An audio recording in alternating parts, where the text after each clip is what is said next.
Welcome back. This is episode 2.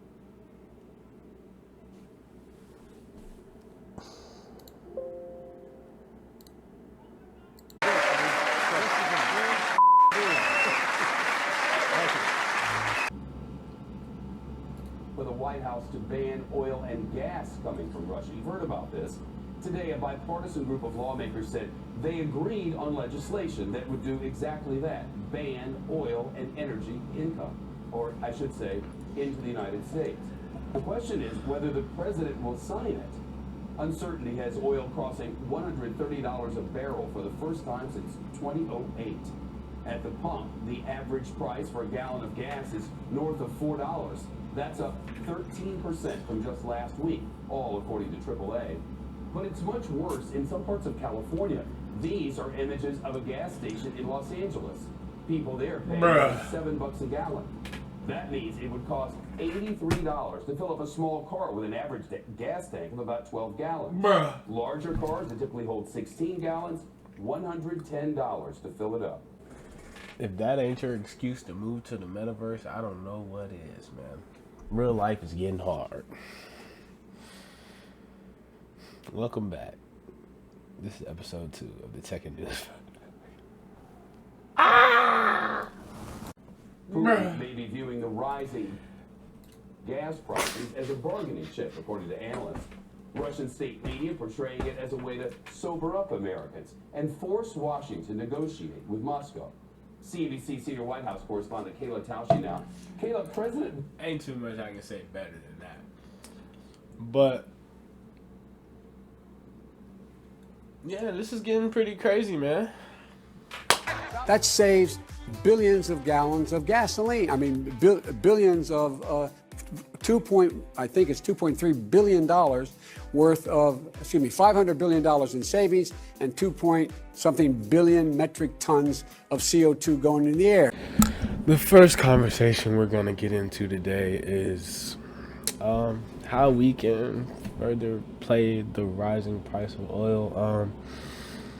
But before we get into that, remember to help a brother out. Like, comment, subscribe, and just go ahead, follow the socials below, and yeah. As for most of the major gains, I do believe that it will calm down a little bit. There definitely needs to be a small pullback and a small correction on most stocks, but one I do believe still has room to grow is Exxon. They will be releasing earnings next month, I believe. But as we can see here, they've only gone up about 8% over the past month. And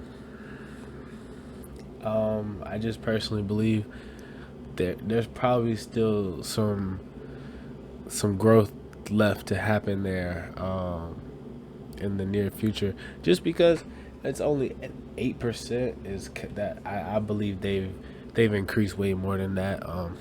The market may be a little slow to react, and they still have a really according to their technicals, they still have a really strong buy rating here, and the analysts say it's still a pretty good buy as well. I do not recommend playing on that Exxon play if you're not going to actively be paying attention, though. That's definitely one you're going to have to be looking at. They still have gone up 40% over the past year. So if you do decide to hop in with Exxon, just remember that they still have gone up 40% this year. Now, again, we've seen Indonesia Energy. We're going to get into them too, because we talked about them last episode. You can, yeah. And they had a crazy Monday. So we're going to talk about them too. But again, they went up 397% since January. That's pretty crazy. Exxon, again, it's gone up about 40%. As we can see, the top gainers again. Energy, petroleum, energy,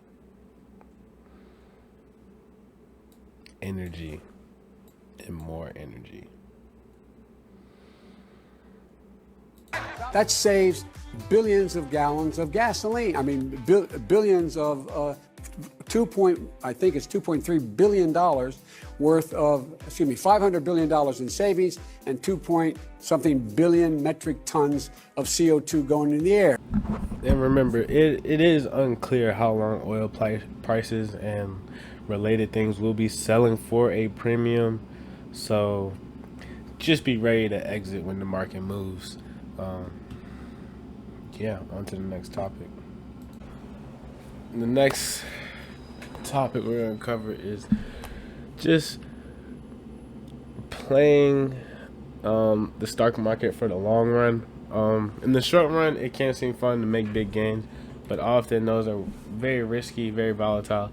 And in the short run, the stock market is more like a voting machine, but in the long run, it's more like a weighing machine. So, like, if you get some buzz, you get some news, you get some volume trading in your stock, yeah, you can have these wild swings up and down, and people can be moving capital through you and stuff like that. But in the long run, that's not where people are going to keep their money if they genuinely wanted to grow.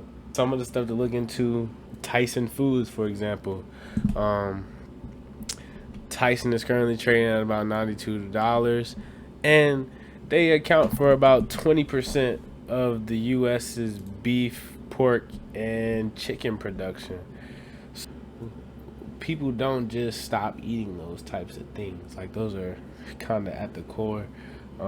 Inflation has been a significant driver of revenue for them. Tyson Food usually just passes down the cost of inflation to the customers, meaning that if inflation goes up, the price of chicken goes up. We're not going to pay for that for you.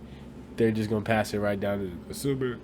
The company gets more profitable as meat prices rise. Furthermore, consumers usually keep buying the basics. I don't see restaurants stopping buying chicken. I don't see people stop going to the grocery store to buy chicken. Speaking of grocery store, Walmart and other various competitors should also be getting very looked into.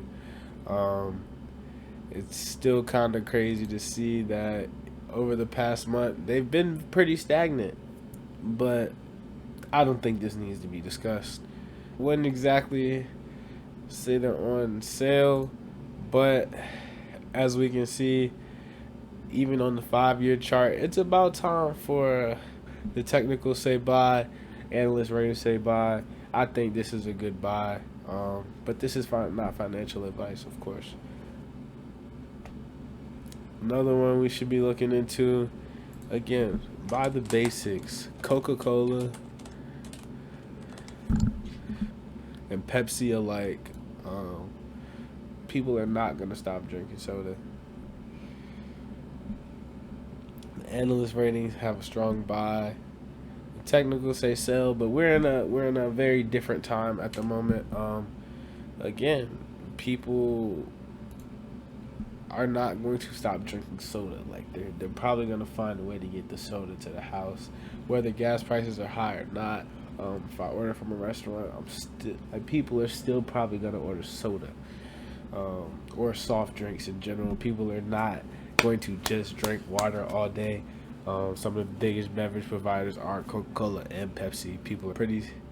They're up 18% over the past year, but again, that's because they pass inflation on to the consumer. They usually are pretty alike, yeah. So Coca-Cola's up 18%, Pepsi's up 22%. Again, the technical say sell, but the time that we're in is very different. I still think this is a pretty good buy. Yeah. Next, we're gonna hop into crypto. As far as crypto goes, crypto has been surprisingly stable. Bitcoin is still sitting at about 38,000. Pretty sure last time we checked it was about 40, and Ethereum is now still sitting at about $2,500. Ethereum is still definitely a great buy. We still have Cardano. Wow. 80 cents, less than $1. Cardano is still less than $1. These gas prices are forcing people to stay inside. I just feel like, again, this time inside allows us to just hop online and just learn about new stuff. So I see a lot of people moving some money into smaller cap cryptos like Cardano, like Solana, and again, like Polkadot. And other crypto news, Biden is expected to release an executive order this week on cryptocurrencies. Personally, I see this restriction.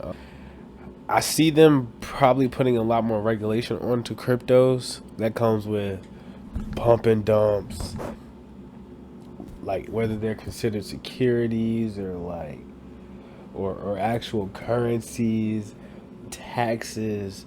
I see them going over a lot of stuff like that, as well as its effect in the economy for the years to come. And they may even explore the possibility of a new central bank digital currency. We all know our U.S. notes, they're minted, but we may see digital notes being minted like that never ever are tied to a physical dollar. Going into this, while I don't believe Joe Biden is the best person to be making decisions on crypto, A damn liar, man. That's not true. We choose truth over facts. I really hope they gave him a good script, and I just hope he remembers it. I hope they don't really have him speaking too much on the topic. Definitely feel like there are people in the government better for that, but hopefully he signs the paper. Hopefully the paper is very well written as well. There isn't too much stuff that will shake up the market for long-term crypto investors. After all, this is a big deal.